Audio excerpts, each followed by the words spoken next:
Hello viewers, কেমন আছো সবাই? আশা করি ভালোই আছো। আপনার দোয়ায় আমিও অনেক ভালো আছি। আজকে আবার নিয়ে চলে এসেছি নতুন একটি ভিডিও, vote.com মায়াজাল অফিসিয়াল টিভি। আজকে গল্পটা হলো রাত 12টার সময় ভূতুড়ে ট্রেনের গল্প। তো এই গল্পটা আমাদের সেন্ড করেছেন শামীম মোল্লা, কল্যাণী থেকে। তো আমরা জানি সকলে আপনারা গল্প শোনার জন্যই আসেন, আমাদের কথাবার্তা না। তাই চলেন গল্পটা শুরু করা যাক। শামীম মোল্লা যেমনভাবে লিখেছে আমি তেমনভাবে পড়ে শোনাচ্ছি আপনাদেরকে। আমার নাম শামীম মোল্লা, আমার বয়স 18। আমার পরিবারে মা, বাবা, ভাই আর একটি ছোট্ট বোন আছে। এই ঘটনাটা আমার জীবনে ঘটেছিল আজ থেকে ঠিক 4 বছর আগে। এই পর্যন্ত শামীম ভাই লিখেছিল আর বাকিটা ভয়েস করেছে। চলো আমরা শামীম ভাইয়ের ওনার জীবনে ঘটে যাওয়া কাহিনীটা শুনে নিই। আর গল্পটা শুরু করার আগে আমাদের চ্যানেল নতুন হয়ে থাকলে চ্যানেলটা সাবস্ক্রাইব করে দিও, আর যারা যারা সাবস্ক্রাইব করে দিয়েছে তাদেরকে অসংখ্য ধন্যবাদ। চলো ভিডিওটা শুরু করা যাক।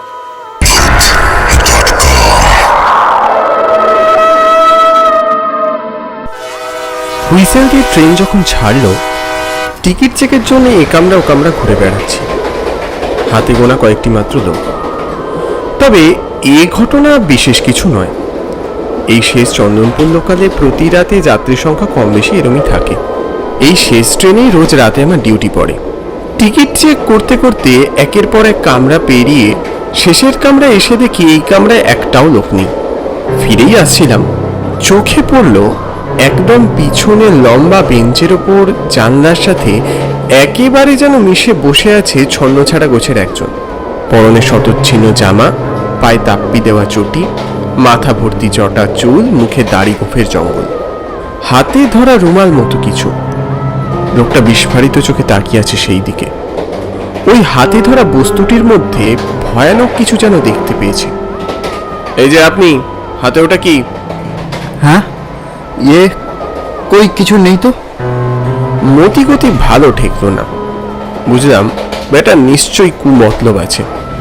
টিকিটটা দেখি। টিকিট? হ্যাঁ টিকিট। নাম শোনেননি মনে হচ্ছে। আগে না, এই তো এখানেই তো রেখেছিলাম, কোথায় যে গেল। বুঝলুম, কোথায় যাবেন বলুন, সেই মতো আমাকে ফাইনের রসিদ কাটতে হবে। কোথায় যাব? সে কি, সেটাও জানেন না? আর ট্রেনে উঠে পড়েছে। এবার লোকটা চোরের মতো এদিক ওদিক তাকালো। আমার সন্দেহ প্রবল হলো। ট্রেনটা তখন সবাই প্ল্যাটফর্ম ছুঁয়েছে। তখনই দরজার দিকে ছুটতে গেল লোকটা। এই এই, কি করছেন, কি করছেন? লোকটার হাত ধরে হ্যাঁচকার টান মারলাম, কিন্তু আমার হাত ছাড়িয়ে চলন্ত ট্রেন থেকে লাফিয়ে নেমে পড়লো লোকটা। এই যা, হাতের মধ্যে নরম কিছু অনুভব করতেই মুঠো খুলে দেখলাম একটা সাদা পশমের রুমাল, তার উপরে সূক্ষ্ম কারুকার্য করা। রুমালের একধারে নীলচে সুতোর নকশা কাটা। ভালো করে তাকিয়ে দেখি কোন এক কোম্পানির নাম লেখা আছে, ডাক্ট অ্যান্ড গ্লোরিয়া। আরে এই নাম তো আগে শুনেছি আমি, বহু পুরনো এক ব্রিটিশ কোম্পানি। এত বছর বাদেও এখানে রুমাল বানায় নাকি ওরা? স্টেশন মাস্টারের ঘরে যখন এলাম তখন অনেকটা রাত হয়ে গেছে। আরে এ কি সতীর্থ, তোমার তো এতক্ষণে ডিউটি বুঝিয়ে বাড়ির পথ ধরার কথা। আর বলবেন না, একটা উটকো লোক টিকিট না কেটেই ট্রেনে উঠে পড়েছিল। ধরতে গেলাম, ট্রেন ছেড়ে লাফ মেরে পালালো, আর হাতে রইল এইটা। এ তো একটা রুমাল। হ্যাঁ, তবে ব্র্যান্ডটা বিদেশি জানেন। অনেক আগেই ব্র্যান্ডটার নাম শুনেছিলাম। হুমড়ি খেয়ে পড়লেন আশিসবাবু। বিদেশি বলো কি? দেখি দেখি। মনীষবাবু নাক সিট করলেন। কার না কার রুমাল, ফেলে দিন ওটা। শুধু শুধু ওর সাথে মস্করা করে সময় নষ্ট করলে ও বাড়ি ফিরবে কখন? তাছাড়া ও নতুন জয়েন করেছে। কি মুশকিল, এখানে কি দুটো কথাও বলতে পারবো না? আহা, আপনি বুঝতে পারছেন না, এমনি অনেকক্ষণ ওর ডিউটি শেষ হয়েছে। যাই হোক, শোনো সতীর্থ, তুমি ও রুমাল ফেলে দিয়ে ভালো করে হাত ধুয়ে বাড়ি যাও, অনেক বেলা হয়েছে। আচ্ছা ঠিক আছে স্যার। বেরিয়ে পথে নামতে খেয়াল হলো এক পশলা বৃষ্টি খানিক আগে হয়ে গেছে। তখন আমার হাতে ধরা সেই রুমালটা। ভাবলাম ট্র্যাশবিন দেখে ওটাকে ফেলে দেবো, কিন্তু ফেলবো করেও ফেলা হলো না। আমার আবার পুরনো জিনিসের প্রতি একটা টান বরাবরই। পকেটের ভিতরে ফোনটা বেজে উঠল। গিন্নির ফোন। হ্যালো, হ্যাঁ বলো। এই তো বাসের জন্য অপেক্ষা করছি। বলছি, আজকের দিনটার কথা কি একবারও মনে নেই তোমার? আজকের দিন? আজ তো শনিবার। ও, আজ শুধু শনিবার, আর কিছু নয়? গিন্নির অগ্নিশর্মা রূপ দেখে আমার গলা শুকিয়ে গেল। আজ কি বিশেষ কোনো দিন? আন্দাজে ঢিল ছুড়লাম। না না, আমার মনে আছে। আজ তো তোমার জন্মদিন, তাই তো? জন্মদিন?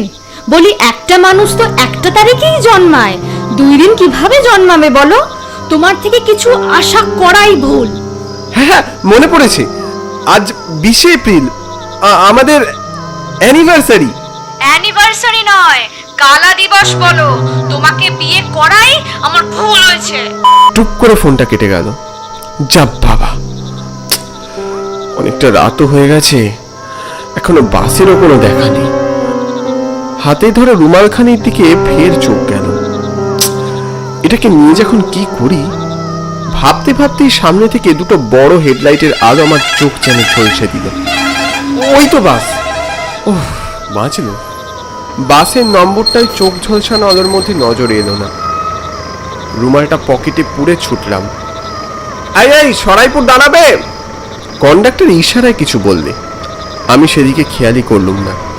এমনি অনেকটা দেরি হয়ে গেছে, তার উপর গিন্নির ওই রণমূর্তি ভাবলেই আমার হাত পা সিধিয়ে যাচ্ছে। বাসে উঠে দেখি বাস প্রায় ফাঁকা। গুটি কতক লোক এদিক ওদিক বসে আছে। একটা ফাঁকা জানলার ধার থেকে বসে পড়লাম। দেখি দাদা, টিকিটটা কাটবেন। একটা সরাইপুর দেবেন। সরাইপুর? লোকটা মাথা চুল করল। কেন যাবে না সরাইপুর? এ যাবে না কেন? সব জায়গায় যাবে। বসুন, পরে টিকিট কাটছি। পকেট থেকে মানিব্যাগ বের করতে গিয়ে আবারও হাতে ঠেকল রুমালটা। কি অদ্ভুত এক আকর্ষণ আছে এটার। বারবার মনে হচ্ছে ওটাকে দেখি। হাতে নিয়ে আবারও মন্ত্রমুগ্ধের মতো তাকিয়ে রইলাম রুমালটার দিকে। কতক্ষণ যে সেভাবে তাকিয়েছিলাম জানি না। হুঁশ ফিরতেই দেখি আমার পাশের সিটে বসে আছেন গিলে করা পাঞ্জাবি আর সাদা ধুতিতে দৈব চেহারার একজন মানুষ। চেরি কাটা চুল, চোখে মোটা ফ্রেমের চশমা। ভদ্রলোক আমার দিকে তাকিয়ে কেমন একটা অদ্ভুত ভাবে হাসল। এখানে নতুন? একটু ভ্যাবাচাকা খেয়ে গেলাম। হ্যাঁ, মানে না, এই এখানে তাও 2-3 সপ্তাহ হয়ে গেল প্রায়। চাকরি সূত্রে এখানে এসেছো? ভালো ভালো। হ্যাঁ, মানে আমি রেলে চাকরি করি। তার নাম কি? সতীর্থ। বাহ, আমি রাজনারায়ণ। তা এখানে ঘুরে দেখা হয়েছে চারপাশ? না, আসলে এই ডিউটি সামলে আর সময় হচ্ছে কোথায়। তবে ইচ্ছে আছে একদিন সময় পেলেই। একদম। কিছু মনে করবেন না, একটা কথা জানতে ভারী ইচ্ছে হচ্ছে। বলছি, মানে আপনি কি সরাইপুর জমিদার বাড়ির কেউ হন? আলবাত, কিন্তু এখন তো আর কেউ মানেই না। সেসব কি দিন ছিল। এই যে আপনার হাতে ধরা ডাক্টন গ্লোরিয়া কোম্পানির রুমাল কোথায় তৈরি হতো? আমার নিজের জমির ওপর ছিল সে কোম্পানি। ব্রিটিশদের হাতে তুলে দিয়েছিলাম আমার জমিদারির একাংশ। কারখানায় কাজ করত শত শত ব্রিটিশ কর্মচারী। এবার লোকটাকে ঢপবাজ মনে হলো, নয়তো নিশ্চিতভাবে মাথায় ছিট আছে। যাকে ভাবলুম এখনো তো পৌঁছতে পৌঁছতে ঘন্টাখানেক লাগবে, তার চেয়ে বরং একটু প্রলাপ বকা শুনেই সময় কাটাই। আচ্ছা, সে তো বিশাল ব্যাপার। তাহলে আর বলছি কি হে, আজ সেসব দিন কোথায়, সব শেষ হয়ে গেছে। আজও সেই দিনের কথা ভেবে শিউরে উঠি। কোন দিনের কথা? কি হয়েছিল সেই দিন? শুনতে চাও সেদিনের কথা? হাতে এখনো ঢের সময়। গল্প শুনতে শুনতে সময়টা কেটে গেলে মন্দ কি? গল্প? তা বটে, সে এক দুঃসাহসিক কাহিনী, বুঝলে। আজ যেখানে ভাঙাচোরা ধ্বংসাবশেষ, সেকালে সেখানে ছিল পেল্লায় এক কোম্পানি। সেদিন সেই কোম্পানির সামনে বসেছিল এক বিচার সভা। বিচার সভা? কেন? আহা শোনোই না, সব বুঝতে পারবে। আর কতক্ষণের অপেক্ষা বিশ্বনাথ? একজন আসামিকে ধরে আনতে কত সময় লাগে? কর্তাবাবু এক্ষুনি ওরা এসে পড়বে। 4 জন লেঠের গেছে সাথে, ওরা ওকে হিড় হিড় করে টানতে টানতে এখানে নিয়ে আসবে। আমি বলছি ওসব অশিক্ষিত নেটিভদের জন্য ফিচার সভার কি প্রয়োজন?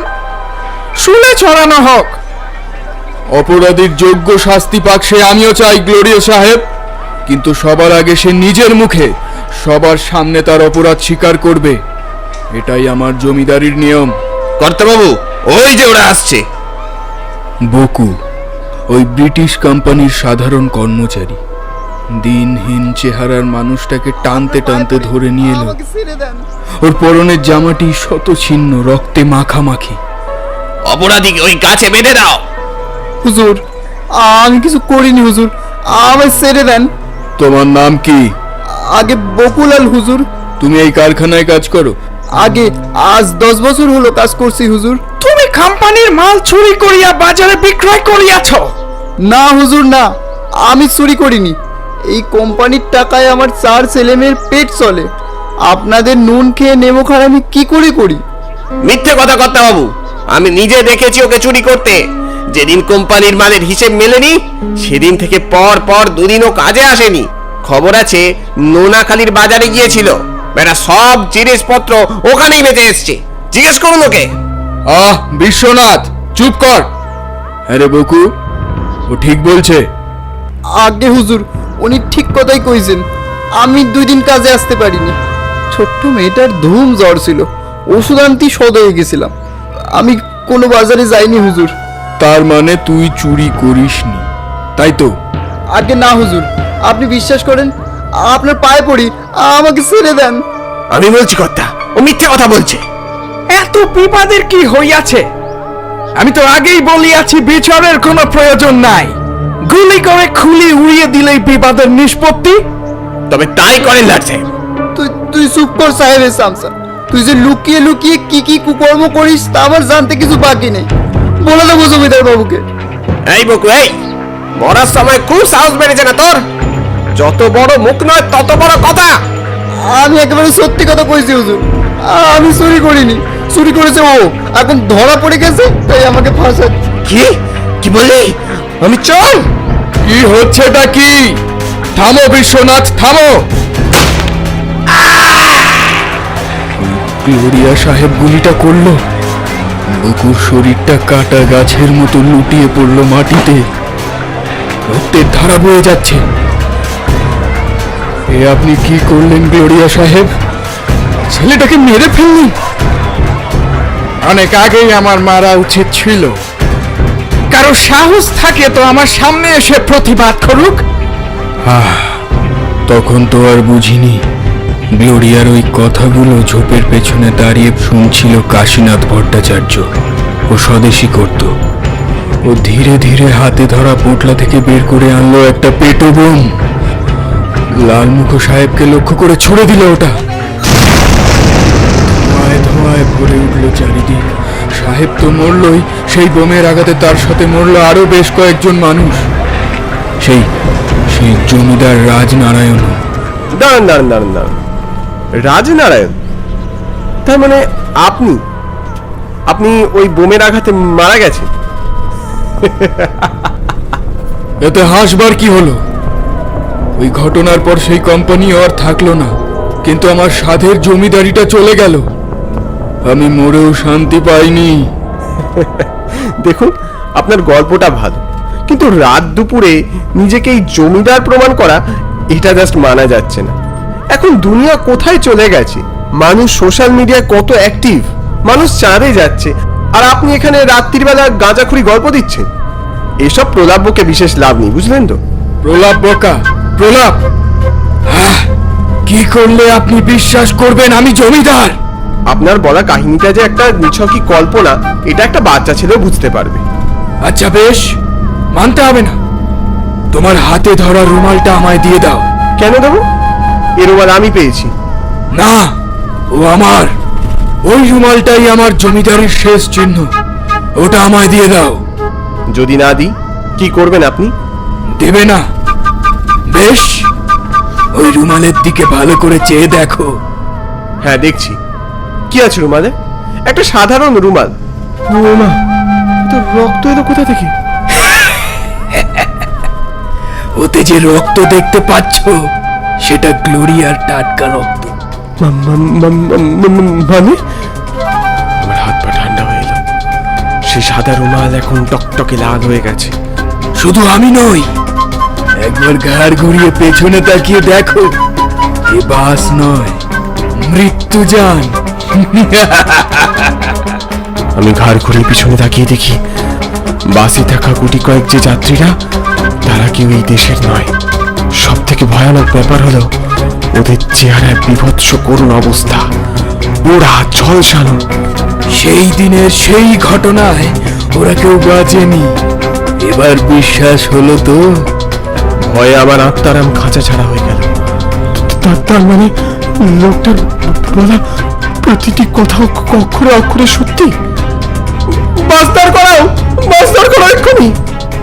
চিৎকার করলাম। বাস দাঁড়ালো না। অশরীরীর দল পিছন থেকে হাহাকার শুরু করলো। আমি আমি রুমাল দিয়ে দেবো, আমায় যেতে দিই। যাওয়া তো আর হবে না সতীর্থ বাবু। এই যান শুধু মৃত্যুর দিকে নিয়ে যায়। না, আমি বাঁচতে চাই, আমি বাঁচতে চাই, আমি বাঁচতে চাই। এই যে, ও মশাই, মশাই, আরে কি ভুলভাল প্রলাপ বকছেন? কে কে? আরে আরে আরে, এই যে আমি। টিকিটটা আবার কাটুন, আপনার স্টপেজ কিছুক্ষণ আগেই চলে গেছে। স্টপেজ চলে গেছে? আপনি আমায় ডাকেননি কেন? ডাকিনি? কতবার ডাকলুম, আপনি তো সারাই দিলেন না। আমি ভয় ভয় পিছনে তাকালাম, কিন্তু কোথায় কি? বাসে একটাও লোক নেই। এতক্ষণ আমার সাথে বাসে থাকা লোকগুলো বিমান হারিয়ে গেল। আর রাজনারায়ণ, এসব কি আমার চোখের ভুল ছিল নাকি স্বপ্ন? খেয়াল পড়ল তখনও হাতে ধরা সেই গ্লোরিয়ার রুমালখানা, তবে তাতে কোনো রক্তের দাগ নেই। মনকে প্রবোধ দিলাম, হয়তো ভুল দেখেছি, নয়তো যেমন ভাবে ওরা কালের গর্ভ থেকে উঠে এসেছিল, তেমনি হয়তো কালের অতল গর্ভে মিলিয়ে গেছে। সর্বনাশ, সুলেখার ফোন। হ্যালো। হ্যাঁ গো, রাত 12:30 বাজছে। তুমি আর কখন বাড়ি ফিরবে? বিশ্বাস করো সুলেখা, একটা কাজে ফেসে গিয়েছিলাম। আমি এক্ষুনি আসছি। তোমায় বিশ্বাস? তুমি আজ বাড়ি ফেরো, তোমার হচ্ছে। ফোন কেটে গেল। বুঝলাম আজ যেমন ভাবেই হোক আমার মৃত্যু নিশ্চিত, নয় ভূতের হাতে নয় সুলেখার হাতে। আমার অদৃষ্ট। এই বাস রোকো। নিন দাদা, আপনি এবার নেমে যান। আমি এক মুহূর্ত সময় নষ্ট না করে রুমালটাকে ছুঁড়ে ফেলে দিয়ে বাড়ির পথ ধরলাম। ভিডিওটা কেমন হয়েছে অবশ্যই কমেন্ট করে জানাবে, আর আমাদের ভিডিওটা ভালো লাগলে বেশি বেশি করে শেয়ার করো আপনাদের বন্ধুদের কাছে। দেখা হবে পরবর্তী ভিডিওতে, ততক্ষণ জন্য ভালো থাকবেন, সুস্থ থাকবেন।